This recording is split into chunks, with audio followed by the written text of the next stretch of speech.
किसान रहता था। उसके 4 पुत्र थे। किसान बहुत ही मेहनती था। यही कारण था कि उसके सभी पुत्र भी अपने हर काम को पूरी मेहनत और ईमानदारी से किया करते थे। लेकिन परेशानी ये थी कि किसान के सभी पुत्रों की आपस में बिल्कुल भी नहीं बनती थी। वो सभी छोटी छोटी बात पर आपस में लड़ते झगड़ते रहते थे। अपने पुत्रों के इस झगड़े को लेकर किसान बहुत परेशान रहता था। किसान ने कई बार अपने पुत्रों को इस बात के लिए समझाने का प्रयास किया, लेकिन उसकी बातों का चारों भाइयों पर कोई असर नहीं होता था।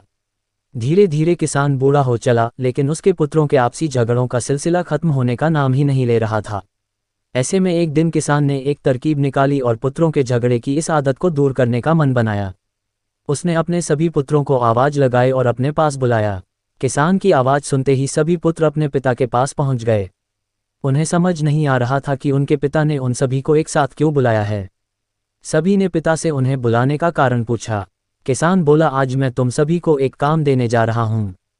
मैं देखना चाहता हूं कि तुम में से कौन ऐसा है जो इस काम को बखूबी कर सकता है।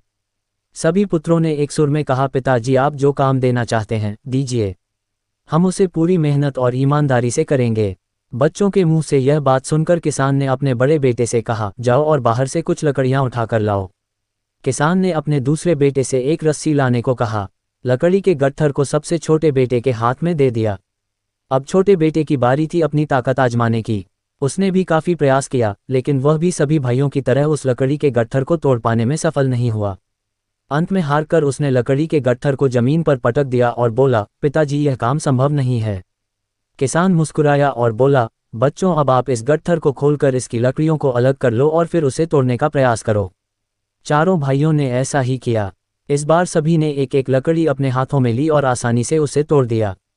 किसान बोला, बच्चों आप चारों भी इन्हीं लकड़ियों के समान हो।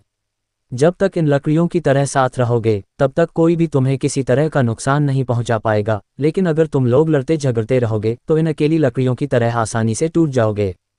किसान की यह बात सुनकर अब सभी बच्चों को समझ आ गया था कि पिता उन्हें क्या समझाना चाहते हैं। सभी पुत्रों ने अपनी गलतियों के लिए क्षमा मांगी और वादा किया कि जीवन में फिर दोबारा कभी वे आपस में नहीं झगड़ेंगे। एकता में बल कहानी से सीख। एकता में बल कहानी हमें बताती है कि एकता ही सबसे बड़ी ताकत है। अगर हम आपस में एकजुट होकर रहेंगे तो कोई भी मुश्किल क्यों ना आ जाए, उसका सामना साथ मिलकर आसानी से किया जा सकता है। वहीं अगर हम एक दूसरे से लड़ेंगे और